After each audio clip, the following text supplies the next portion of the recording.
વર્ગમાં જવા માટે આ નિયમો ચોક્કસપણે જાણી લેવા જોઈએ.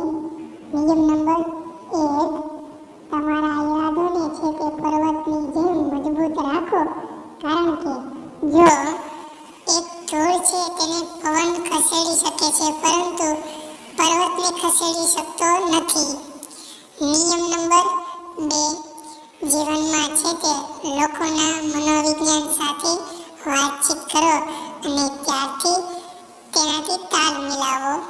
નિયમ નંબર 3, યોગ્ય સમયે યોગ્ય પ્રેક્ષકોને હંમેશા છે તેનું મૂલ્ય આપવું જોઈએ.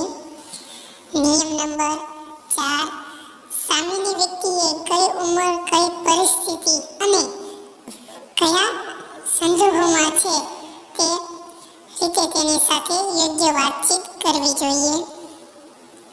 નિયમ નંબર 5, જો કોઈ પણ વ્યક્તિ તમારી પાસે માંગવાનું એવું હોય, પરંતુ જો એ વસ્તુ તમારી પાસે હોય તો તેને અવશ્યપણે છે તે આપણે આપવી જોઈએ.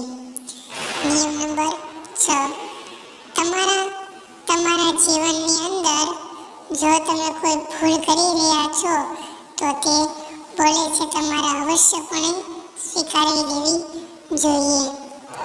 નિયમ નંબર 7, સંબંધો જાળવવા રાખવા એ ખૂબ જ અઘરી વસ્તુ છે અને સંબંધો બાંધવા છે એ ખૂબ જ સહેલું છે.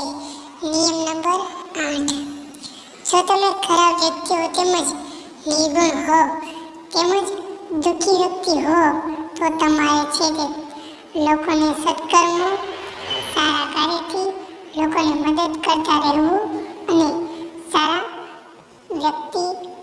વ્યક્તિ બનવું જોઈએ.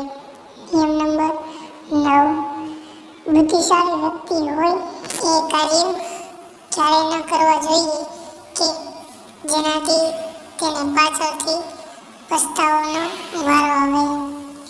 નિયમ નંબર 10, જો તમે ખોટું બોલતા હો તો તમારા વર્ષે પણ ધ્યાન ટકી જવું જોઈએ, કારણ કે વધારે ખોટું બોલવાથી છે તે પાપ થાય છે. મિત્રો, જો તમને વિડીયો સારો લાગ્યો હોય તો સચિનની કલમ YouTube ચેનલને લાઈક, શેર અને સબસ્ક્રાઈબ કરો અને બન્યા રહો અમારા આવા નવા બીજા વિડીયો સાથે.